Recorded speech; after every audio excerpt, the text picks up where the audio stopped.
E vamos pedir que Deus, por graça, nos dê uma noite especial, nessa uma hora que temos aí, nas pegadas de Abraão. Chegando ao final das pegadas de Abraão. Não posso garantir isso, mas o propósito é encerrar hoje com Abraão. Vamos ver. E depois a gente toca aí com Isaac. Mas só para não confundir, esclarecendo, estamos trabalhando com tipologia, não com personagem, certo? Apenas porque a tipologia nos leva para Abraão, vamos ter de dar uma olhadazinha ligeira em Isaac, e depois a gente já está pulando para longe, porque aí já não nos interessam os demais, né? Mesmo porque, como temos explicado, é tipologia, não espiritualização de texto bíblico, não analogias. Não estamos aqui fazendo uma pregação analógica, estamos estudando ou acompanhando a tipologia de que se serve, de que se serviu a revelação de Deus, conforme está escrito.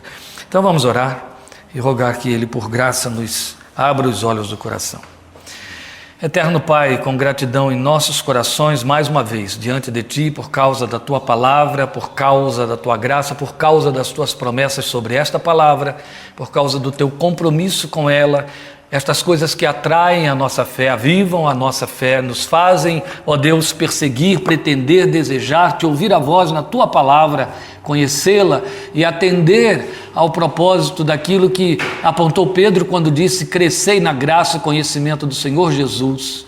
Nós estamos aqui em torno desta palavra que abrimos para dar sequência a este estudo, contando, confiando com o agir soberano do Teu Espírito Santo, esse iluminar do Espírito de Deus em nossos corações, em nosso entendimento, porque na verdade temos consciência de que, como humanos, como pessoas pequenas, falíveis, diante de uma revelação tão grande como é a Tua palavra, somos pretensiosos se achamos que podemos absorvê-la, entendê-la, mas sabemos que estas coisas se discernem espiritualmente, e o Teu Espírito se encarrega de nos ensinar, de nos conduzir, de nos mostrar aquilo que a nossa fé pertence, e rogamos que nos ajudes a, de forma sadia, observar o que a Tua palavra tem ensinado para nós. Senhor, trata com a nossa vida, permite que nas abordagens desta noite, de fato, nosso coração de ovelha consiga discernir a voz maravilhosa do sumo pastor de nossas almas, e não somente ouvir, mas guardar no coração e atender ao que esta palavra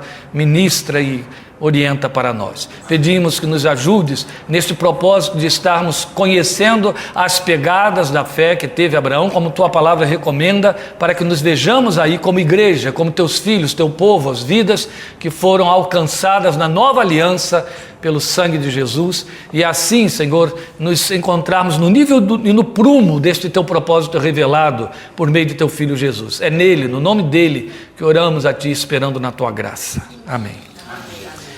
Nós estivemos, como lembrou Laércio que foi pegar carona na fita, né? Nós estivemos considerando então da última vez aquela comunicação de Deus para Abraão, dizendo: anda na minha presença e ser perfeito, íntegro, né? Completo. Consideramos isso aí, a promessa que Deus fez para Abraão em Gênesis 17, e ali era o momento em que Deus estava revelando o estabelecimento da primeira aliança, e aí consideramos isso, né?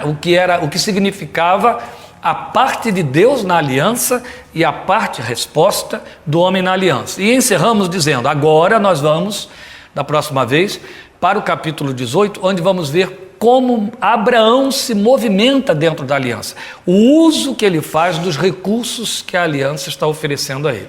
Então vale lembrar, e aí é a razão de nós estarmos considerando, abordando a tipologia na pessoa de Abraão, que o que estamos vendo em Abraão, como já vimos, qual é o tipo que Abraão representa para nós? A igreja. Ele é o tipo da igreja. Apesar de outras referências, até de outras inferências que se faz quanto à pessoa de Abraão, mas Abraão na tipologia é a representação histórica, profética, e por promessa ou como promissão da igreja, de maneira que o que você como cristão deve ser conforme as pegadas da fé que teve nosso pai Abraão. Por isso é que os movimentos de Abraão, as respostas dele, e muito especialmente a comunicação de Deus a Abraão, ela entra toda dentro do contexto de tipo para nos ensinar, para mostrar que aquilo que, conforme Paulo vai reforçar, a promessa que Deus fez a Abraão alcança os seus descendentes, que são os filhos da promessa. Então somos nós, certo? E por outro lado, somos exortados por Paulo em Romanos 4 a andarmos nas pegadas da fé que teve Abraão. Por isso que é importante conhecer a tipologia na pessoa de Abraão, para a gente saber como é esse movimento que ele faz. Então a gente está chegando no final desse movimento e agora observando o capítulo 18, onde ele vai fazer utilização, ou vai dar sua resposta na aplicação da aliança que Deus fez com ele e o que ofereceu a ele nessa aliança. O capítulo 18 começa assim: o Senhor apareceu a Abraão perto dos carvalhos de Mamre, quando ele estava sentado à entrada de sua tenda, na hora mais quente do dia. Abraão ergueu os olhos e viu 3 homens em pé, a pouca distância. Quando os viu, saiu da entrada de sua tenda, correu ao encontro deles e curvou-se até o chão. Disse ele: meu senhor, se mereço o seu favor, não passe pelo seu servo sem fazer uma parada. Mandarei buscar um pouco d'água para que lavem os pés e descansem debaixo desta árvore. Vou trazer-lhes também o que comer, para que recuperem as forças e prossigam pelo caminho, agora que já chegaram até este seu servo. Está bem, faça como está dizendo, responderam. Abraão foi apressadamente à tenda e disse a Sara: depressa, pegue 3 medidas da melhor farinha, amasse-a e faça uns pães. Depois correu ao rebanho e escolheu o melhor novilho e o deu a um servo que se apressou em prepará-lo. Trouxe então coalhada, leite e o novilho que havia sido preparado e os serviu. Enquanto comiam, ele ficou perto deles em pé, debaixo da árvore. Onde está Sara, sua mulher? Perguntaram. Ali na tenda, respondeu ele. Então disse o Senhor: voltarei a você na primavera, e Sara, sua mulher, terá um filho. Sara escutava a entrada da tenda atrás dele. Abraão e Sara já eram velhos, de idade bem avançada, e Sara já tinha passado da idade de ter filhos. Por isso riu consigo mesma quando pensou: depois de já estar velha e meu senhor já idoso, ainda terei esse prazer? Mas o Senhor disse a Abraão: por que Sara riu e disse: poderei realmente dar à luz agora que sou idosa? Existe alguma coisa impossível para o Senhor? Na primavera voltarei a você e Sara terá um filho. Sara teve medo e por isso mentiu. Eu não ri, mas ele disse: não negue, você riu. Quando os homens se levantaram para partir, avistaram lá embaixo Sodoma, e Abraão os acompanhou para despedir-se. Então o Senhor disse: esconderei de Abraão o que estou para fazer? Abraão será o pai de uma nação grande e poderosa, e por meio dele todas as nações da terra serão abençoadas. Pois eu o escolhi para que ordene aos seus filhos e aos seus descendentes que se conservem no caminho do Senhor, fazendo o que é justo e direito, para que o Senhor faça vir a Abraão o que lhe prometeu. Disse depois o Senhor: as acusações contra Sodoma e Gomorra são tantas, e o seu pecado é tão grave, que descerei para ver se o que eles têm feito corresponde ao que tenho ouvido. Se não, eu saberei. Os homens partiram dali e foram para Sodoma, mas Abraão permaneceu diante do Senhor. Abraão aproximou-se dele e disse: exterminarás o justo com o ímpio? E se houver 50 justos na cidade, ainda destruirás e não pouparás o lugar por amor aos 50 justos que nele estão? Longe de ti fazer tal coisa, matar o justo com o ímpio, tratando o justo e o ímpio da mesma maneira. Longe de ti, não agirá com justiça o juiz de toda a terra? Respondeu o Senhor: se eu encontrar 50 justos em Sodoma, pouparei a cidade toda por amor a eles. Mas Abraão tornou a falar: sei que já fui muito ousado ao ponto de falar ao Senhor, eu que não passo de pó e cinza. Ainda assim pergunto: e se faltarem 5 para completar os 50 justos? Destruirás a cidade por causa dos 5? Disse ele: se encontrar ali 45, não a destruirei. E se encontrares apenas 40, insistiu Abraão. Ele respondeu: por amor aos 40, não a destruirei. Então continuou ele: não te ires, Senhor, mas permite-me falar. E se apenas 30 forem encontrados ali? Ele respondeu: se encontrar 30, não a destruirei. Prosseguiu Abraão: agora que já fui tão ousado falando ao Senhor, pergunto: e se apenas 20 forem encontrados ali? Ele respondeu: por amor aos 20, não a destruirei. Então Abraão disse ainda: não te ires, Senhor, mas permite-me falar só mais uma vez. E se apenas 10 forem encontrados? Ele respondeu: por amor aos 10, não a destruirei. Tendo acabado de falar com Abraão, o Senhor partiu e Abraão voltou para casa. Você conhece o resto da história, sabe que as cidades foram destruídas, o que significa que não foram achados 10 justos naquelas 2 cidades, Sodoma e Gomorra. E Abraão mostrou que era muito crente. Eu me dei conta há poucos dias que o crente está mais para bobo do que para inteligente. Crente acredita demais, gente. Acredita mesmo. Está aqui Abraão dando prova disso. Olha como que Abraão estava acreditando que houvesse 10 justos em 2 cidades. Não conhecia nem a família do sobrinho dele que estava lá dentro. A Bíblia diz que só havia um. Certo? O justo Ló. Tiago diz isso. Se Tiago disse que Jó era justo, então Ló era justo, então era. Né? Está na Bíblia, então era. Mas só tinha ele. E Abraão acreditou que havia uma multidão. A gente também é assim. A gente olha o povo dentro da igreja e diz todo mundo é crente. E chama todo mundo de irmão. Né? Ainda bem que Deus não visita a igreja nestas circunstâncias. Vamos parar de falar bobagem. Veja, eu quero chamar a sua atenção para um detalhe muito significativo aqui. Sem querer, e nem quero, porque também não é o nosso propósito, porque o propósito não é fazer especulações e ficar com imaginações a respeito do texto bíblico. Então, sem querer estar dando asas à imaginação, eu chamo sua atenção para um detalhe. O versículo 2 mostra que Abraão, que o versículo 1 diz que estava sentado à tenda à frente, ou na varanda da sua tenda, a entrada da sua tenda, mas na hora mais quente do dia, Abraão viu que chegaram 3 homens, 3 varões diante dele. Na continuação do texto você vai descobrir que um fica com Abraão e 2 descem para Sodoma e Gomorra. E esse tal que fica, Abraão conversa com ele, ou continua conversando com ele, porque é o único que se pronuncia, falando sempre pelos outros 2, e de imediato Abraão, ou pelo menos o escritor do texto, coloca essas palavras na boca de Abraão. Por que eu estou dizendo isso? Porque quem escreve, quem está afirmando que Abraão já de imediato chama aquele de o Senhor, e se comunica com ele como sendo o Senhor. É também possível que Abraão estivesse vendo nele um mensageiro do Senhor, e aí se reportaria ao Senhor sem nenhuma dificuldade. Mas também é possível, e a Bíblia só nos permite ver assim, já que é assim que está registrado, que Abraão de fato o identificou como sendo o Senhor. Aí a primeira questão que a gente precisa levantar é: por que 3? Quais são as circunstâncias? Você não vai ter resposta no texto, é claro, que levaram Abraão a identificar um dos 3 como sendo o Senhor, e fala com ele, é aquele quem de fato se comunica com Abraão. Você não vai encontrar no texto da Bíblia, em nenhum outro lugar também, resposta para essas explicações, porque são perguntas que nós estamos levantando, como quem olha para o texto e fica questionando, mas por que 3? Por que 3? 3 que ele vê, 3 que falam, ou pelo menos um fala, os 3 comem, são reputados por homens.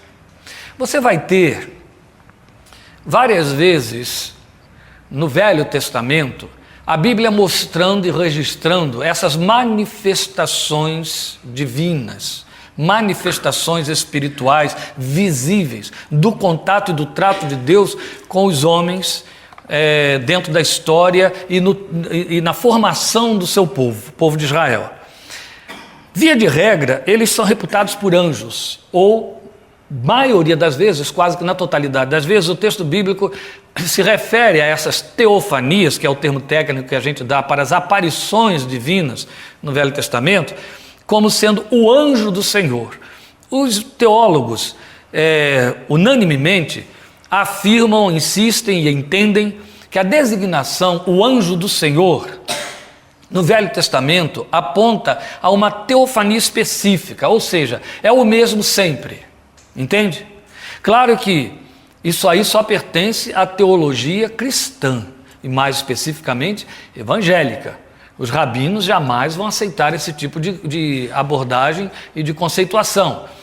Claro que nunca aceitariam, mas unanimemente os teólogos entendem que as designações, o anjo do Senhor, referem-se a um mesmo personagem que se manifesta de tempo em tempo, que se manifesta em condições tremendamente adversas ou inesperadas por demais, quando aparece para Manoá, pai de Sansão, quando aparece para Jacó e luta com ele no Val de Jaboque, quando aparece lá dentro da cova dos leões, quando aparece dentro da fornalha intensamente aquecida, já, também em Babilônia, e na cova dos leões fala com Daniel, na fornalha participa daquele incêndio com os 3 que foram jogados lá dentro, companheiros de Daniel. Você vai ter várias vezes a Bíblia mostrando essa teofania e designando-a como sendo o anjo do Senhor. Mas ele sempre aparece como um elemento singular. Esta é a única vez em que há uma aparição de 3. Os 3 parecem ter a mesma posição, a mesma missão, a mesma função, e vão se comunicar com Abraão, vão visitar Abraão. É aqui que a gente começa a ver Abraão fazendo uso, eu vou colocar nesses termos, mas isso é quase que vulgarizar a proposta, das regalias da aliança, né? Do que a aliança está oferecendo a ele. Ele já começa a experimentar as grandes benesses da aliança de uma forma diferente. Olha, até este momento, esta é a 4ª ou 5ª vez, eu creio que é a 4ª, em que Deus se manifesta a Abraão, repetindo a promessa da descendência através de Isaac, certo? Que só agora vai receber o nome de Isaac. É a 4ª vez. Em nenhuma das anteriores houve a teofania, houve uma manifestação visível. Você teve lá no capítulo 15 um fogo de Deus que passou entre aquelas partes dos sacrifícios que ele ofereceu sobre as pedras, mas agora você vai ter uma manifestação muito evidente. E é muito interessante que aparecem 3. Bastava um, não foi só com esse um que ele tratou? 2 desceram para cumprir aquela missão tétrica que foi destruir Sodoma e Gomorra. Mas um ficou. E ele continuou dialogando com este um e o chamando de meu Senhor, o Senhor, e o texto bíblico então diz, e o Senhor disse para ele, não é? Esse personagem que fala com ele, fala na primeira pessoa, tudo bem. Os mensageiros do Velho Testamento falavam também na primeira pessoa, em nome de Deus. Mas aqui a incisão é muito mais forte, a incidência é muito mais forte, é muito mais intensa. Mentiu, eu ouvi que ela mentiu, eu virei a ti de novo na primavera, no próximo ano, e tarará. Então, você percebe que ele se dá conta de que está falando com o Senhor. Como eu disse, não é para dar asas à imaginação. Mas me parece tão proposital que essa teofania se serve de 3 personagens, não é? Para se manifestarem a Abraão. Bem depois que a aliança é estabelecida, logo de imediato. Não é interessante? Quem leu a Cabana e entendeu a mensagem do autor, né, vai lembrar uma coisa muito interessante ali, o fato de que aquele livro tem um compromisso grande com a sua ficção de pregar a Trindade, a doutrina da Trindade, né? Então, de forma prática. E você vai ver um momento em que, bem interessante, bem significativo, em que o papai, que estava ali na forma da negona gorda, fritadora de bolinhos, ele vê que o Jesus, que é o único que tem nome mesmo ali, né? O Jesus está com cicatrizes nos pulsos. E ele olhou aquelas cicatrizes, depois ele se deu conta de que nos pulsos da negona também havia cicatrizes e nos pulsos da Saraiu também havia as mesmas cicatrizes. E aí ele questiona isso e ele explica, mas nós estávamos com ele quando ele estava sendo crucificado. Nós fomos crucificados com ele, e por aí vai. E essas são as formas que ele usou, com toda aquela metáfora bela daquela história, para pregar a doutrina da Trindade. E não estou dizendo a você que aqui nós temos evidência, tarará, não quero ir por aí, mas eu só quero chamar a sua atenção para o fato de que é significativo que 3 personagens se manifestam neste momento como representação da divindade e se manifestam a Abraão. A outra coisa que vou colocar agora e que também, felizmente não estou sozinho nisso, senão seria uma temeridade.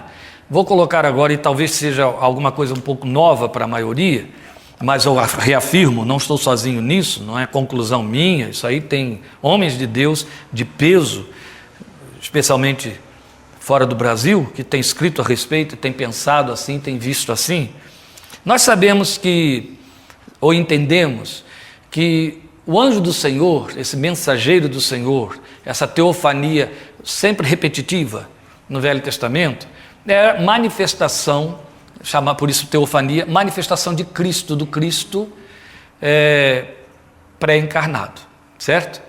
Então, para mostrar que Jesus tinha um acesso direto e uma participação direta na formação da história, na formação da história da redenção, da história do povo de Israel, porque as teofanias são sempre comunicações diretas ligadas à história ou ao povo de Israel, por causa da história da redenção, e elas então representam Jesus, especialmente ali naquele momento do Val de Jaboque, quando Jacó, agarrado àquele homem, ele grita, ele diz: não te deixarei ir, tarará, se você não me abençoar, me diga qual é o teu nome. Quando ele diz eu vou, então me diga qual é o teu nome.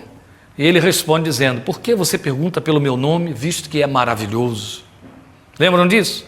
Então você tem nesses momentos uma evidência muito clara de que na teofania você tem aí uma manifestação do Cristo pré-encarnado. O outro momento também que isso fica muito evidente para nós, através da observação do homem mortal, é lá na fornalha, quando aparece a quarta pessoa e os espectadores, observadores externos, descrevem o quarto personagem dizendo é um homem, é um ser vivente, é como um ser divino, mas é um homem.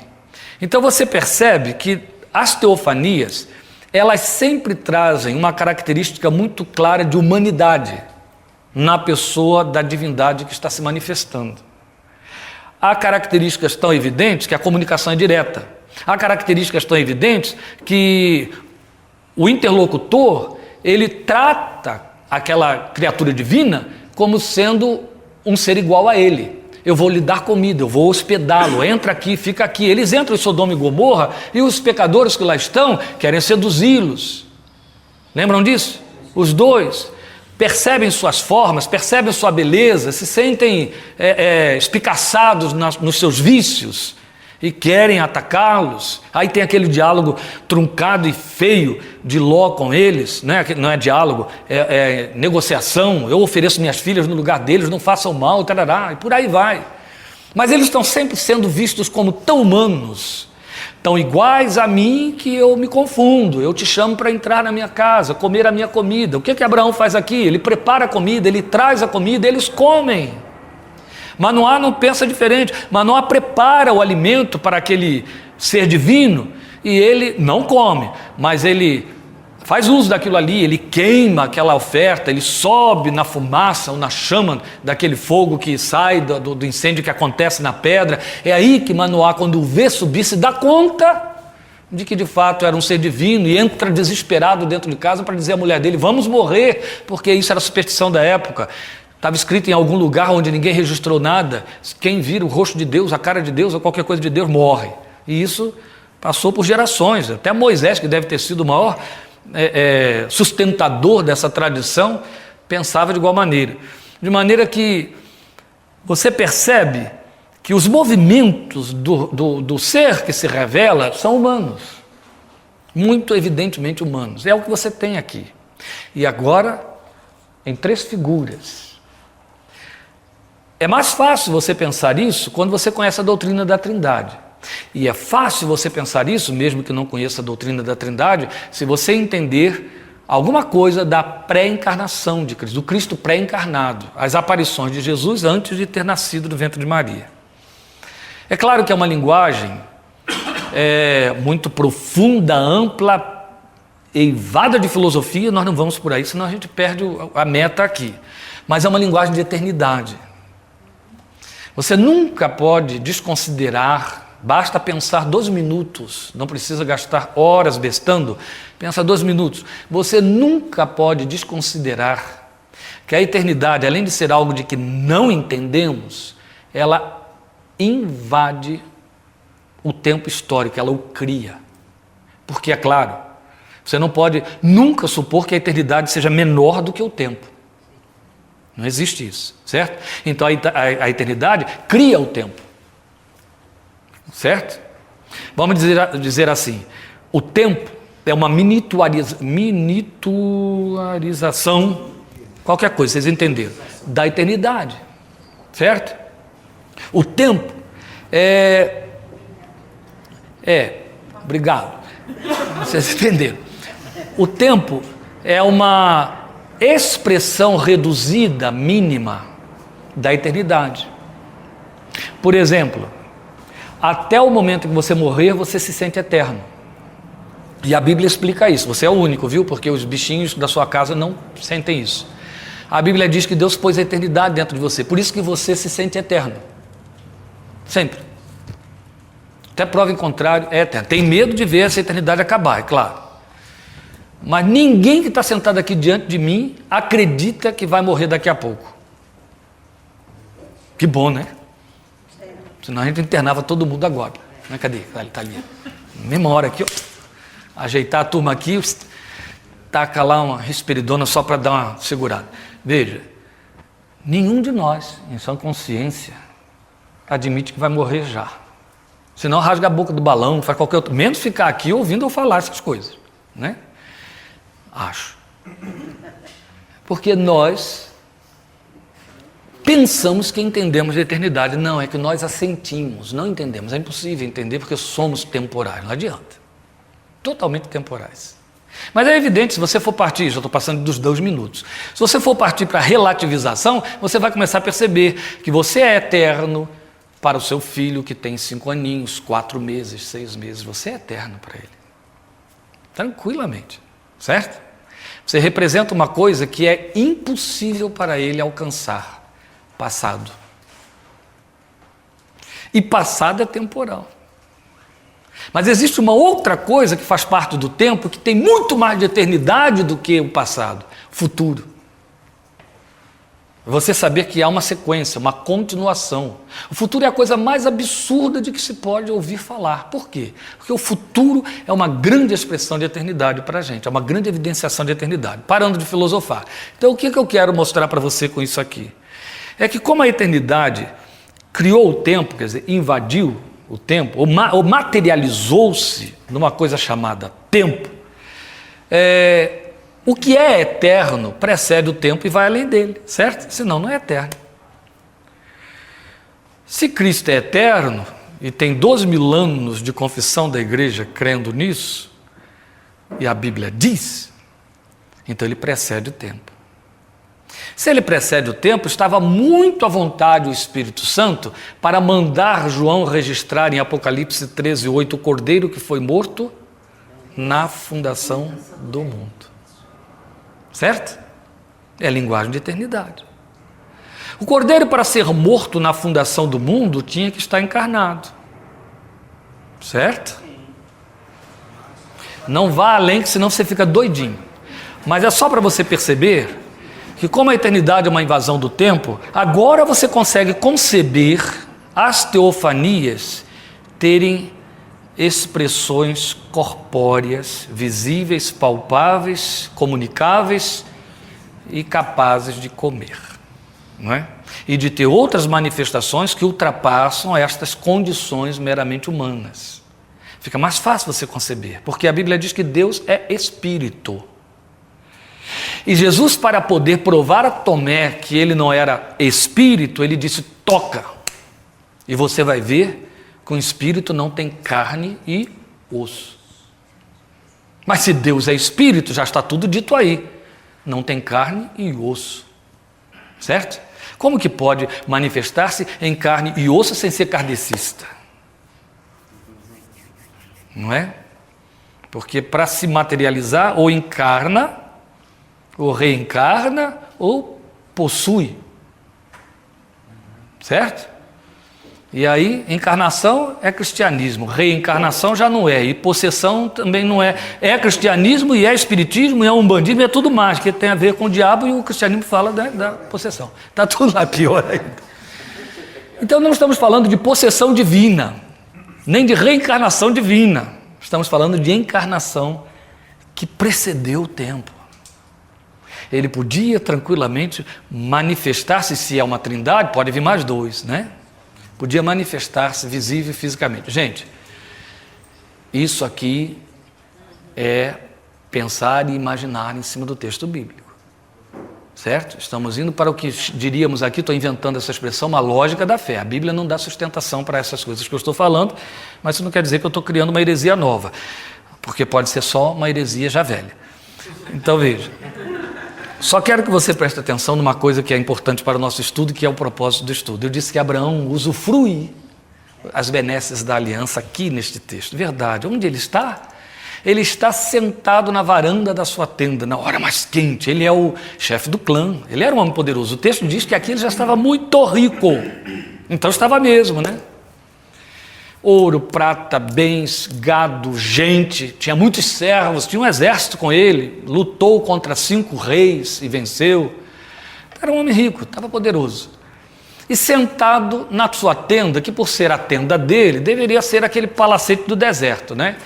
Com aquela varanda na frente, ele estava ali, recostado, se aliviando do calor, e os 3 visitantes chegam e vão ao seu ambiente. O texto diz que eles chegam até a varanda, até essa tenda de Abraão. Abraão ergueu os olhos e viu 3 homens em pé a pouca distância, o meu texto diz no versículo 2. Então, quando os viu, saiu da entrada de sua tenda, correu ao encontro deles e curvou-se até o chão. Eles foram ao espaço de Abraão, ao ambiente de Abraão. Pensem assim, eles entraram no quintal de Abraão. Agora, como você sabe que se trata de ser divino, como você sabe que se trata da pessoa de Deus aqui revelado e manifesto, o que nós temos, trocando em miúdos, é Deus vai visitar o espaço de Abraão. Deus vai visitar o quintal de Abraão. Quando foi que você ouviu na revelação uma coisa semelhante antes disso aqui? Mas você já sabia. Aí você se antecipou a eles aí. Não, mas você podia ter deixado eles falarem. Não? Né? Pronto, ninguém escutou. Então, se ninguém escutou, onde foi que vocês ouviram Deus entrando no espaço particular do homem, antes dessa história aqui? No Éden, Adão, como ela falou aqui. Foi? Abraão está acontecendo aqui. Veja só. A única vez em que algo deste quilate acontece está registrada em Gênesis capítulo 2, que era a razão porque Deus fez um quintal para Adão e o pôs ali. Passando o Senhor na viração da tarde, ouvindo Adão a voz do Senhor que passava onde Deus estava? No quintal de Adão. Deus estava usufruindo a razão pela qual criou Adão e dando a Adão a oportunidade de vivenciar essa razão para a qual foi criado. Ou seja, vamos nos desfrutar mutuamente, vamos usufruir comunhão e camaradagem. O que acontece com Adão porque já tinha caído? Se escondeu do Senhor. E Deus, é onde a gente se impacta, pergunta: onde estás? O Deus onisciente e onipresente vai perguntar ao homem que se esconde dele: onde estás? Quer dizer, eu vim ao teu espaço, mas você saiu da minha presença, embora estando neste mesmo espaço. Quando a aliança é estabelecida, qual é a primeira coisa que você vê resgatada aqui? Comunhão, Deus entrando no ambiente particular e pessoal do homem. Gente, estamos falando de Abraão, igreja, Abraão você, Abraão eu. Foi isso que a aliança foi oferecida. Deus não disse para Abraão: Abraão, estou aqui em cima do Monte Sinai, vem aqui para ter comunhão comigo. Abraão, eu estou aqui atrás do púlpito dessa grande catedral, vem aqui 3 horas da tarde de quinta-feira para ter comunhão comigo. Não. Deus chegou lá no quintal de Abraão e disse: oi, Abraão. O que ele queria dizer para Adão? Eu estou querendo mostrar para você que a aliança restaura isso. O que ele propôs, o que você vai ver, Hebreus 10, gritando com alto-falantes e dizendo: o caminho está aberto, aproximemo-nos com inteira certeza de fé. Eu estou falando de uma experiência incomum e muito pouco pobre, parcamente experimentada pelos filhos da aliança hoje. É disso que eu estou falando. Eu estou falando do maior edito de pobreza espiritual de que já se ouviu falar na fé cristã. Porque as pessoas até entendem de procurar Deus, ou pensam que entendem. Temos um exército de gente que pensa que inclusive Deus é achado nos templos. Tem até um hino que diz isso. Deus está no templo, só no de Salomão, gente. Depois acabou. Nos congregacionais ele não está. Esse hino é congregacional. Pode ser que ele esteja no templo batista, no presbiteriano, mas quando eu vejo uma igreja congregacional inaugurar o seu templo e cantar Deus está no templo, eu penso igual a Lloyd Jones: Senhor, me livra da calamidade, da maldição que pode cair aqui agora. Porque quando mandaram Lloyd Jones pregar no centenário da capela lá de milhares de pessoas que ele pastoreava em Londres, e aí todos esperavam o sermão daquele grande mestre, o sermão do centenário. Veio gente, tiraram crentes até da sepultura para ir assistir aquele centenário, né? E o homem vai pregar, ele abre a Bíblia dele e ele diz: antes de ler a Bíblia, eu quero ler o livro de Ata, da fundação deste templo, de 100 anos atrás. A maior maldição de que eu já ouvi falar na história da igreja. Gastaram 25 mil libras para construir isso assim. Gastaram não sei quantas mil libras, não sei o que, e sentou abordoada. Ele pegou e disse: nessa época que esse dinheiro foi gasto, os ingleses morriam de fome, destroçados por guerra, a miséria solapava, e olha que tamanha blasfêmia nós fizemos, e hoje estamos aqui celebrando a Deus, porque a custo de vidas, isso aqui, para o que Deus nem presta atenção, foi construído. Isso era um sermão de comemoração de 100 anos da construção de um templo. Veja, é mais ou menos o que passa pela cabeça da gente, mas o que nós estamos chamando a sua atenção aqui é para esta realização que está acontecendo com Abraão e que a Bíblia, o Novo Testamento todo mostra para nós. Perto está o Senhor, Paulo diz. Perto está o Senhor, contra as palavras de Isaías diz. Perto está o Senhor, Pedro diz. Entende? A Bíblia toda, o tempo todo, conclama para falar isso. Eu estava lendo Filipenses em casa, aquela hora que Paulo começa a falar dele mesmo, ele fala: mas tudo isso é nada quando a gente conhece. É isso, é isso aí, é isso aí. Exatamente esse texto para falar disso. Você lembra, o autor de Hebreus diz o quê? Eu não quero perder tempo com vocês falando de batismo em posição de mãos e rudimentos da fé. Estamos além disso aí. Já fomos além disso aí, são rudimentos da fé. Aí ele diz: eu queria estar falando para vocês como mestres, nós somos crianças que estão presas a rudimentos, brigando por coisinhas pequenas. É mesmo, a igreja está brigando, a igreja cristã, evangélica, até hoje, por causa de forma de batismo. A quantidade de dons espirituais, quem mais tem, quem menos tem, qual é melhor, qual é pior, e por aí vai. Está brigando por isso até hoje. Coisas que ofuscam a verdadeira razão da existência dela. Mas o que nós queremos enfatizar, gente, que precisa estar na nossa consciência espiritual é isso. A aliança veio plantar isso. Aquilo que Deus, eu vou colocar assim, sem medo de errar, aquilo que Deus perdeu por causa da queda. Ele criou o homem para usufruir essa mutualidade de comunhão, e a queda tirou isso da mão de Deus, e então vai resgatar através de Jesus, mas ele já faz uma prévia pela primeira aliança. Lembra que eu disse que a segunda absorve a primeira? Ele faz uma prévia aqui. Pronto, Abraão, entramos em aliança, deixa eu participar da sua mesa. Eu vou comer do que você vai me oferecer. Eu vou entrar na sua tenda, eu vou me chegar ao seu quintal, eu vou participar das suas particularidades. E viver a sua realidade. Essa é que é a questão. Sua realidade. O que Deus está nos ensinando aqui é que o que Ele quer é levar a vida dele para dentro da igreja. E a igreja, eu e você, para dentro da sua vida. Fomos nós que ainda muito agarrados a esse ranço romanista, entendemos que há uma dualidade na nossa vida espiritual.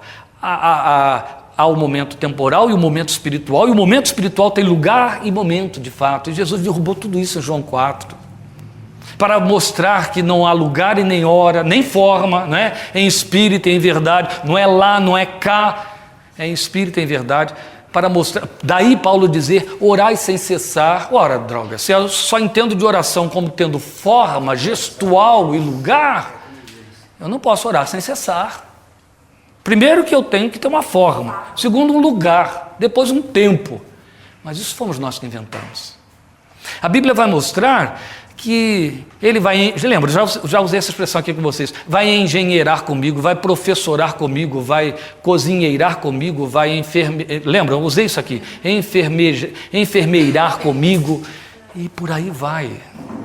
Ele vai manifestar-se dentro da minha realidade histórica contextualizada. E é isso que a gente precisa absorver. A aliança me trouxe isso. Daí Hebreus 10, eu repetindo, dizer, se aproxime, usa isso. Esse envolvimento dele com você. Quando a Assembleia de Deus, nos seus primórdios, proibiu os seus adeptos de irem à praia e jogar bola, o que ela estava querendo dizer? Não há santidade, presença de Deus e coisas semelhantes no lazer. Certo? A experiência mais marcante, eu não tive uma segunda depois dessa, tão marcante quanto aquela, que eu tive da presença, e claro que isso é pessoal, é particular, mas eu estou usando apenas como ilustração do que estamos dizendo aqui. A experiência mais marcante que eu tive na minha vida espiritual, e não tive uma segunda depois daquela, de uma comunicação particular de Deus comigo naquela intensidade, foi dentro de um cinema, numa sessão de cinema no centro de Niterói, assistindo O Pequeno Príncipe, quando ele foi lançado em 1977. Houve um momento de comunicação de Deus comigo por causa de uma cena daquele filme que me marcou para sempre e que rege a minha comunhão com Ele. Naquele tempo eu estava lá escondido da minha igreja. Que se a igreja soubesse que eu tinha ido ao cinema, eu não pregava no dia seguinte, que isso era um sábado, no dia seguinte eu não pregava. Primeiro que a unção tinha que estar garantida por uma gravata. Se não tivesse gravata, também não pregava, porque o púlpito era santo dos santos. Imagine um profano promíscuo participante de sessão de cinema pregar naquele púlpito. Então eu tive que fazer isso escondido. E agora que eu não podia contar para o povo o que eu estou contando para vocês, e que aquilo estava transbordando dentro de mim, como é que eu ia dizer para eles o que Deus me falou ontem, enquanto eu assisti O Pequeno Príncipe lá no cinema, em frente à praia de Caraí? Não dava, né? E eles perderam, porque foi a coisa que mais me marcou. Já contei essa história para vocês, lembra? Quem assistiu O Pequeno Príncipe aqui, o filme? Não é desenho animado, nem o livrinho não, o filme original, isso. No outro dia eu vi o ator, viu? Ele tá vivo ainda, velho, caindo aos pedaços, mas está vivo. E aí, eu estava lá assistindo o filme, conheci a historieta, né, do livrinho, e o filme estava... E de repente, eu dei um azar porque eu fui acompanhado. Eu tinha uma namoradinha e tinha um rapaz da igreja que também estava escondido. A namoradinha não, porque a gente podia ir, né, já os dois ali devidamente mancomunados no pecado. Mas o rapaz... ele deu de cara com o pregador da igreja na bilheteria. Aí ficou cúmplice. E sentamos, né? O segredo tinha que ficar em 3. Sentamos juntos, eu dei azar, porque eu fiquei entre os dois. E naquele momento de comunicação de Deus comigo, não dava, né? Os dois aqui. Então eu tentei segurar meu pranto. Isso aqui, gente, dilatou. Doeu, que foi uma coisa terrível, que eu fiz uma força. Mas não consegui segurar. É evidente que não tinha ninguém chorando no filme, porque era uma cena bonita, agradável, e eu estava chorando. Então, não entenderam. E eu tive que me explicar muito depois. O segredo de 3 só com 2 de novo. É isso mesmo. O fato é que foi naquele momento da cena em que, depois dele estar dialogando um bom tempo com o menininho, o piloto, que o avião cai no deserto, e ele sabe que dali para frente é morrer mesmo, né? Porque é só areal. No fim do mundo, o avião não funciona mesmo. Do nada aparece aquele menininho encantado, que você sabe que era ele na sua infância, a inocência que ele perdeu.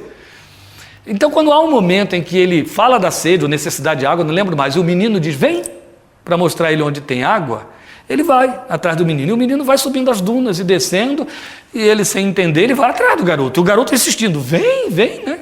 Ele já quase botando a alma para fora, pela boca, e está indo atrás do menino. Daqui a pouco aparece um oásis, lá embaixo, e o garoto sai correndo. Aí quando ele viu também aquele negócio, tinha cachoeira, a água formava um lago, naquele deserto escaldante, palmeiras, era um oásis, mas um oásis assim, cinematográfico, é claro. E o garotinho correndo e pulou dentro da água. Ele foi atrás e pulou com tudo que tinha, e os dois começam a brincar dentro do lago. Essa cena tira as tensões, né? O filme estava deixando a gente assim, divertido com aquela historinha disso é um chapéu, não, isso é um elefante na barriga de uma cobra, e daqui a pouco vem aquele momento em que ele está lá angustiado, vai morrer de sede, tarará. Então essa cena tira a atenção, eu começo a chorar. Por quê? Porque naquele momento em que ele pega o menino e joga o menino para o alto, e os dois dão gargalhada, e aquela gargalhada bem infantil, bem de uma criancinha, que era a gargalhada do menino, né, repercutindo, e a dele grossa, de homem, rindo junto, e brincando. Naquele momento eu entendi Deus claramente falar para mim: é assim que eu quero. Foi para isso que te remi. Para festejarmos a vida todo o tempo. Eu e tu, eu e tu. Pai e filho. Eu e ti, perdão, gente. Eu e ti, pai e filho. Então, na hora, me impactou demais. Machucou, quebrou. A minha relação com Deus era a relação ensinada, embora a experiência do Deus companheiro, mas estava toda cheia dos filtros intoxicadores da igreja, que apresentava para nós um Deus caudilho, um Deus vigia, Deus fiscal. Então aquela visão do momento da conversão, que tinha ficado para trás 6 anos, e que eu continuava querendo viver com intensidade, ela estava sendo ofuscada pelo comportamento da igreja o tempo todo. Então ele resgata isso naquele momento para mim. Ele mostra, é assim. Então quando eu saio do cinema, eu não quero saber de mais nada, eu quero ir embora, eu quero deglutir aquilo ali. E aí vou para casa, de fato, e desço, mas não consigo chegar em casa. Eu desço do ônibus, estou com muita pressa, eu estou ansioso para falar com Deus, porque o tempo todo eu estive ocupado. Afinal, lembra, eu estava com a namoradinha. Então, eu a despedi, no meu caminho já fui falando com ele. O que é isso? Como que é isso? E Deus me enchia o coração, eu chorava na rua. Meu pai disse várias vezes que os amigos diziam para ele que o filho dele era louco, que vivia falando sozinho pela rua. Verdade, só não era louco. Essa deve ter sido uma das vezes que me viram falando sozinho pela rua. Falava em voz alta, falava em línguas em voz alta, era doido mesmo, era assim do reteté. E chorava, andando pela rua e chorando, porque eu só dizia para ele: eu quero te dar esse momento. Tolice, né? Eu quero te dar. E ele do outro lado me dizendo: eu tenho, você que não está vivendo isso. Eu estava querendo dizer: eu quero dar essa criança ao Senhor, essa criança aqui, para se regozijar. Mas não estava entendendo que era Ele que estava me oferecendo isso, né? Me oferecendo, dizendo: vamos pular, vamos saltar. É por isso que eu moro em Analândia, que tem muito mato, né? Uma vez eu falei para Miguel foi lá, filmou o matagal da oração. Está no filme isso, né? Você viu o filme? Aí eu fui saindo e falando para ele: estas árvores me lembram um texto: as árvores do bosque aplaudirão. Porque se essas pudessem falar e se tivessem mãos, elas iam bater palma, elas são testemunhas de muita coisa aqui. E são. Não são as árvores só. Tinha uma jararaca lá uma vez que participou também. Verdade, Lília lembra disso. A verdade é que aquela experiência em 77, ela marcou a vida para sempre. Quando as coisas estão ruins demais, muito cinzas, eu me lembro: peraí, tem deserto, opa, vamos para o oásis, ele vai me jogar para o alto. E a gente vai rolar na água. É disso que esse texto está falando para nós. Ele entra na situação de Abraão. Ele não diz para Abraão: vem para a catedral, vem para o templo, para o altar. Não. Eu entrei na mais antiga igreja da Romênia. Tinha 476 anos na época. Joguem aí em cima então, mais 12, né? Estamos em 2011. E eu entrei lá, é a igreja da Reforma. E bem lá, bem onde Lutero esteve. E quando eu entrei lá, um monumento, não funcionam mais as coisas praticamente lá. Tudo é tombado, porque, né, é história. Quando eu entrei, eu falei: isso é um mausoléu. O negócio era idolatrado, tinha placas, fotos e etc., guia turístico, e igreja da Reforma, só os protestantes queriam ir lá e ver. Eu disse: meu Deus, o povo acreditou um dia que o Senhor entrou aqui. Eu falei: está com a cara do diabo, é próprio para ele, entende? Mas do Deus da glória não tinha nada, o negócio fazia mal, o negócio dava mal-estar, pelo seu aspecto. E a verdade é que Deus está dizendo isso para Abraão: olha eu aqui no seu espaço. Então nós temos o mau hábito de pensar que Deus não pode entrar no nosso lazer e nas nossas particularidades. Deus não pode invadir nossa cozinha, não pode participar da nossa varanda, da nossa sala, do nosso terraço, do nosso sofá diante da televisão. Deus não pode participar é claro que a gente quer obrigar Deus a torcer pelo nosso time, mas a gente acha que Deus não pode participar daquele momento em que nós estamos torcendo pelo nosso time, né? Deus é bandeirinha, ele vai para qualquer time. O que eu quero dizer a você é que você não pode expulsá-lo dessa sua realidade, porque foi isso que ele restaurou na aliança, que garantiu através de Jesus, sabe? Essa liberdade de chegar. Agora, me permite, se você quiser acompanhar comigo nessa maneira, é claro que eu estou forçando um pouquinho, me permite pensar assim. Ele esperou que Abraão desse entrada, não é? Embora franqueada a oportunidade pela aliança estabelecida, mas esperou que Abraão desse entrada. Isso mudou? Não, não mudou. Jesus vai dizer com lamento para uma igreja, a igreja de Laodiceia: estou à porta e bato. Se ouvir a voz e abrir a porta, eu vou entrar. Lembram disso? Apocalipse 3:20. É mais ou menos o que você tem aqui. Abraão vai e convida para que entre. Isso vai acontecer de segunda a domingo na minha vida e na sua. Entende? Se você quiser, ele vai ficar de fora. Se você o puser de fora, ele vai ficar de fora. Como Adão fez.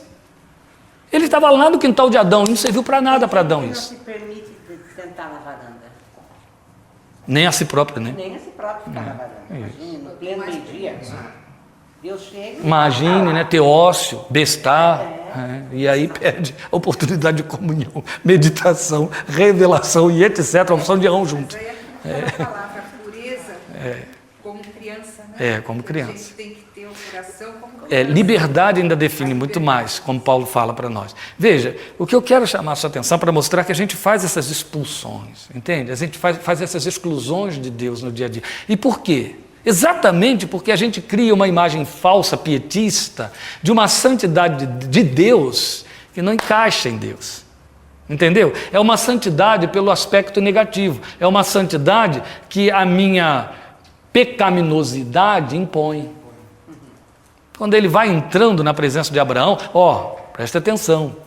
Não é um momento como aquele lá de Moisés em que ele chega e diz: tira as sandálias dos teus pés. Ele simplesmente entra no ambiente de Abraão. Não exige nada de Abraão. Abraão é que faz as suas próprias ofertas. A aliança é isso.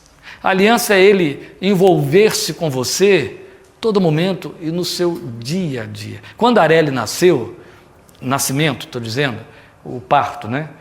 Já havia experiência das duas anteriores.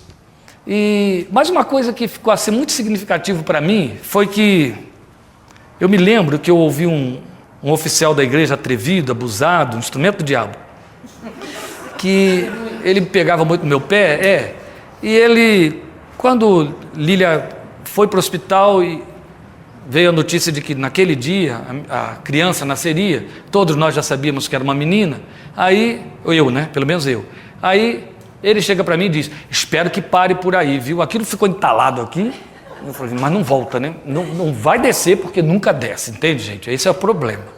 Jogou aqui, vai levar de volta. E nos piores momentos. As pessoas esquecem duas coisas. Hoje isso não me acontece mais. Caneta na mão de executivo político e microfone na mão de pastor são duas armas fatais. Eu não tinha caneta do político, mas o microfone eu tinha. E aí não perdi a oportunidade de devolver no tempo certo. Só que eu devolvi em cima de uma história real, uma experiência real. Qual foi? Quando eu vi aquela mesma carinha de rato, elas nasceram muito com cara de rato, feias de doer. Depois é que explodiram com essa beleza que vocês conhecem. Mas quando eram recém-nascidas, não é verdade? Não é verdade? Recém-nascidas, eu digo isso a elas até hoje, tem as fotos que provam. Recém-nascidas eram muito feias, coitadinhas. Mas depois, né? Aquilo talvez só durava 24 horas. Depois começava o resplendor da beleza interior. Quando me perguntaram: por que suas filhas são tão bonitas? Eu disse: elas estão pondo o pai para fora. E aí, quando eu vi a Areli, meio feinha daquele jeito, que igual a Laís, ela nasceu careca, na área que nasceu cheia de cabelinho. Aí quando eu vi ela assim, feinha daquele jeito, meu coração ficou cheio de alegria, enternecido, eu fiquei olhando para ela. Aí quando eu vou saindo pelo corredor, eu lembrei da palavra maligna, né? Para por aí. E eu disse assim para Deus. Fiquei com muita raiva porque parou mesmo, porque foi o médico que decidiu que tinha que parar, né? Eu acho que houve um... Eu acho que o cara conhecia o médico. Aí quando eu vou descendo a escadaria da maternidade, eu lembro que eu disse assim para Deus: obrigado, Senhor, porque ela veio. Eu acho que não daria para viver sem essa também. Aí eu pensei no que ele falou e eu disse: e se tiver de haver outro, não vai dar para ficar sem outro. Tem que ter outro também, se tiver de ter. Mas aquela sensação de que não dá para ficar sem essa também, ela estava muito marcante dentro de mim. Depois ela já estava grande, eu pregando numa igreja batista em Araras, e eu lembro, porque era um culto de gratidão, de aniversário de um menininho que o Senhor salvou mesmo no ventre da mãe, de uma forma muito linda. E aí eu me lembro de ter dito isso lá mais uma vez, mas falei, naquele dia eu até falei isso com muita emoção. Eu disse: hoje, à medida que eu vejo minha filha, olho as minhas filhas, eu penso, a vida estaria incompleta sem a terceira. E só ele sabia disso. Não dava para viver sem ela. Era isso que a gente estava dizendo e entendendo. É exatamente o que explica por que você foi chamado à existência no coração de Deus. Agora, Ele não quer saber de você existindo para saber que você existe. Ele quer que você exista nele, com Ele. Ele te chamou para isso, para Ele. Ele te chamou para Ele usufruir você. É isso que a aliança veio resgatar. A aliança veio trazer isso. Ele impôs, Ele plantou nos seus propósitos, está em Efésios 2:3, 2:10, nos seus propósitos, Ele plantou sonhos e partes dele dentro de você, que depois Ele vai resgatar ao longo da história. Então Ele vai achar as partes dele, que são o Filho dele, dentro de você e se deleita nisso. Isso é Bíblia, isso é história da Bíblia, isso é história da aliança. Eu não consegui sair do versículo 2, ainda pretendia acabar as pegadas hoje. Mas eu vou encerrar pelo menos o que eu quero considerar aqui com vocês, que são mais outros usos que Abraão faz das benesses da aliança. Por exemplo, logo mais adiante, você vai ver que ele participa, tem a comunhão, ele come, ele fala, ele dá uma promessa maravilhosa, ele repete aquelas promessas feitas quanto ao nascimento de Isaac, repreende Sara e tarará, tem toda aquela história, e daqui a pouco ele vai embora, né? Os três vão embora. Aí um deles, que é aquele que Abraão o tempo todo entende como o Senhor, olha para os outros dois e diz assim: eu vou ocultar a Abraão o que eu vou fazer? Ocultaria eu de Abraão o que faço? Abraão recebe 2 títulos na Bíblia: amigo e servo de Deus. Amigo e servo de Deus. Ocultarei eu a Abraão o que faço? Isso aqui é significativo demais. Ele foi para fazer o que tinha de fazer e deixar Abraão de fora. Gente, isso aqui é profético, isso aqui é comprometedor, isso aqui é a maquinária da aliança, é a proposta da aliança, é tipo para que você aprenda. O que Deus está nos ensinando com isso aqui? Ele não podia ir, ele tinha ido e cumpriu o que ele tinha de cumprir, sem dar satisfação disso a Abraão. Tudo bem, tinha Ló lá, mas o que ele fez com Ló? Ele destruiu Sodoma e Gomorra e Ló ficou vivo. Por quê? Os anjos arrastaram Ló para fora. Então isso ia acontecer. Não dependia da intercessão de Abraão a salvação de Ló, da destruição de Sodoma e Gomorra. Você entende isso? Sim. Não dependia. O anjo foi lá e fez o que ia fazer. Se dirigiu à casa de Ló, porque era o único lugar onde eles podiam entrar. E depois, arrastaram Ló para fora na hora da destruição. Então isso não teve nada a ver com a intercessão de Abraão. Mas teve a ver com a aliança de Deus com Abraão. Só que não é isso que eu quero lhe mostrar. O que eu quero lhe mostrar é o fato de Deus parar e considerar: eu vou ocultar a Abraão o que eu faço? E quando ele resolve mudar essa proposta, esconderei de Abraão o que estou para fazer? Aí ele diz assim para Abraão: as acusações contra Sodoma e Gomorra são tantas, o seu pecado é tão grave, que descerei para ver se o que eles têm feito corresponde ao que tenho ouvido. Senão, eu saberei. O meu texto e o seu, não adianta para nós que ele revelou a Abraão que o seu intento era destruir Sodoma e Gomorra. Ele apenas disse para Abraão: eu vou ver se o que sei de Sodoma e Gomorra é um fato. Mas Abraão sabia que estava diante do Senhor, e Abraão sabia o que se passava em Sodoma e Gomorra. E porque sabia, ele entendeu: não vai ser um bom encontro. O resultado disso aí vai ser o pior possível. Ele vai apagar essas cidades da história. Foi porque Deus disse: esconderei de Abraão o que eu faço, que surgiu a oportunidade da oração sacerdotal. Surgiu a oportunidade da intermediação e da súplica. Isso aqui tem aos borbotões mensagens para mim, para você, porque nós temos Sodomas e Gomorras na família, dentro de casa, no nosso ambiente de trabalho, dentro da igreja e em tantos lugares. E o Deus da revelação disse que o que você ligar na terra terá sido ligado no céu, o que você desligar na terra terá sido desligado no céu, que quando 2 ou mais orassem em sintonia, que é essa palavra que está no Novo Testamento, a respeito de alguma coisa, isto seria atendido. Para falar do corpo sacerdotal, do reino de sacerdotes, ou sacerdócio real, que representa a igreja. Em outras palavras, era como se Deus estivesse dizendo: posso fazer e dar conta do recado, e não interessa a ninguém, sou soberano. E além disso, é uma questão de justiça. É uma questão da minha honra nisso aí. Eu não vou ocultar isso do Pai dos crentes. Não posso esconder isso do Pai dos crentes. Mas eu estou em comunhão com Ele, então eu posso comunicar a Ele. Essa que é a questão que temos de questionar aí, levantar. Ele disse: estou à porta, bato, se alguém ouvir minha voz. Isso sempre me fez pensar que Ele está batendo com a voz, né? Com a palavra. A questão é que nem sempre está ouvindo. Se ouvir minha voz, nem sempre está sendo ouvido. Ele quer comunicar. Ele tem o que comunicar. É onde entra o grande mistério da oração. Você viu o que aconteceu aqui? Foi Abraão que estipulou 50, certo? Ele não estava prestando atenção em 50. Abraão desce para 45, 40, 30, 20, 10. Ele não está prestando atenção nesses números. Ele está prestando atenção na oração de Abraão.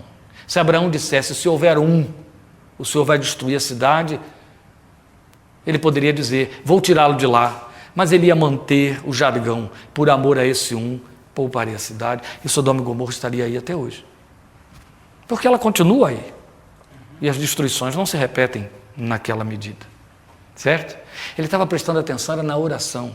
Ele estava dando a Abraão essa oportunidade de participar, de intermediar o grande mistério da oração. Não estou aqui fomentando e reforçando as estrepolias pseudo-evangélicas que inventaram por aí, que a minha oração muda o coração de Deus, determina e subestima e subjuga a soberania divina. Não é isso. Eu determino, a minha fé é quem dita. Não, meu Deus é maior do que a minha fé. Meu Deus é maior do que a minha fé. O que eu estou mostrando a você é esta confissão de participação e de dependência que a oração traz. Vejam, Tiago morre e Pedro escapa. E a Bíblia diz que a igreja passou a noite em oração por Pedro. Uma pergunta que a gente faz: será que Tiago teria ficado vivo se a igreja tivesse orado por ele? Porque Pedro não tinha como escapar. E o escape de Pedro foi um milagre dos absurdos. Tem um milagre absurdo. O de Pedro era um desses absurdos. Certo? Era tão absurdo que nem o coitado conseguiu crer no próprio milagre. E nem a igreja que estava esperando o milagre creu quando ele aconteceu. Tão absurdo foi. Não poderia Deus ter feito coisa semelhante por Tiago?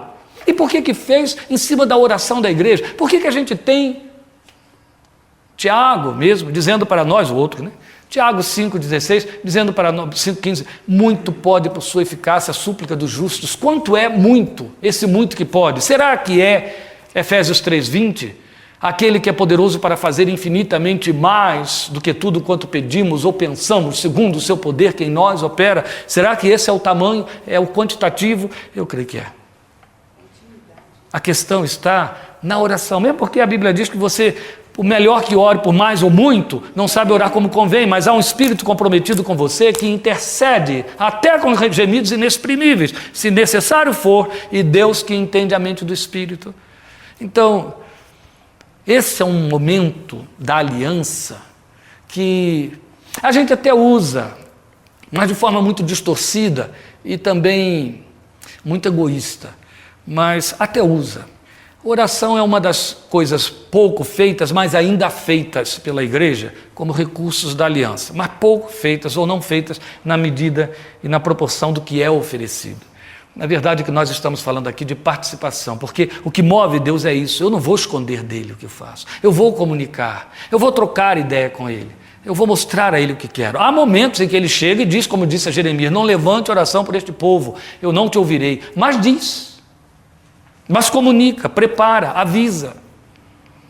O que faço não entendes agora, entenderás depois, mas avisa, sim. Pastor, mas essa oração, eu não entendo como se fosse uma oração que a igreja não ensina.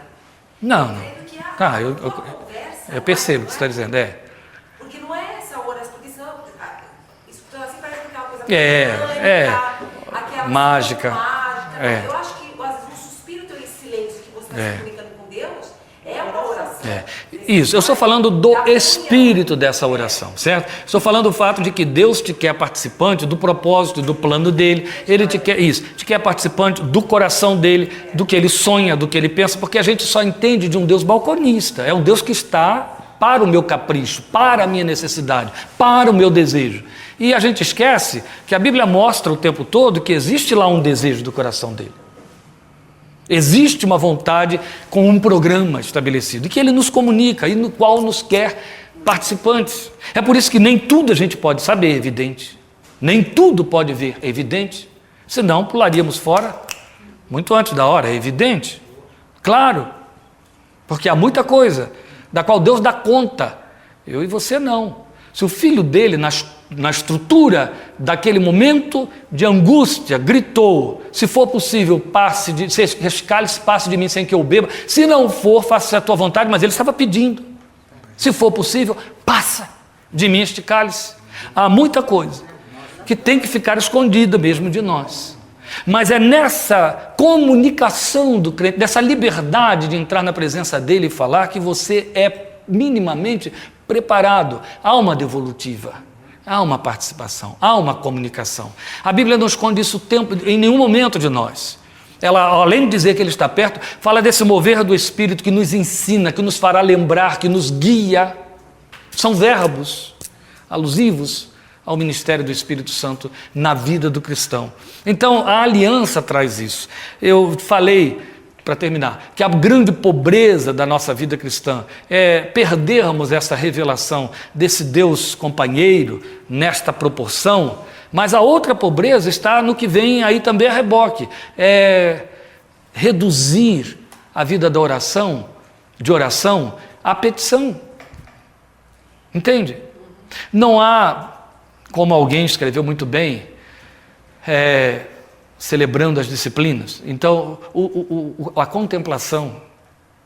Eu gosto de dizer que a gente é reprovado pela escola de Davi, porque Davi era mais ocupado do que qualquer de nós aqui, como estadista, de um reino belicoso. E ele contemplava Deus. Ele separava tempo de contemplação. Mas a gente vinculou comunhão com Deus com pedir. E pedir o quê? Coisas medíocres. O que você pede para Deus é exclusivamente temporal, ou quando muito, alguma paixão nobre a respeito de um ente querido seu. Então, aquela aproximação que o contempla, que o adora, que o usufrui, certo? O menininho lá do Exupéry, lá do Lago Pequeno Príncipe. Sabe, esse participar da tenda, da varanda, a gente não dá isso a Deus. Não, a gente é muito pecador, ou então e Deus é tão santo, a gente arranja essa justificativa para se esconder atrás dela e não dá lugar para isso ser vivido. Mas faz parte da aliança, foi o que foi oferecido na aliança. Aliança é companheirismo, é comunhão. Uma vez, Caio Fábio, fui atrás para ver se aquilo procedia, alguém me disse com muita sabedoria: olha, não procede da nossa língua, mas você pode cunhar, porque o neologismo você cunha o que quiser. Caio Fábio, trabalhando com a palavra companheiro e companhia, ele diz: é o que participa do mesmo pão, companheiro, companhia. Etimologicamente não é isso, mas a ideia subjaz, é essa. E é isso que ele oferece na aliança, por isso que ele dá o pão dizendo: é o meu corpo, você participa comigo, estamos juntos nesta mesa, participamos daquilo que nos põe iguais, porque quando você leva alguém para a sua mesa, você iguala a pessoa a você, certo? Você está comendo natureza de vida, e você está dando da mesma natureza de vida àquela pessoa que participa da mesa com você, o mesmo pão.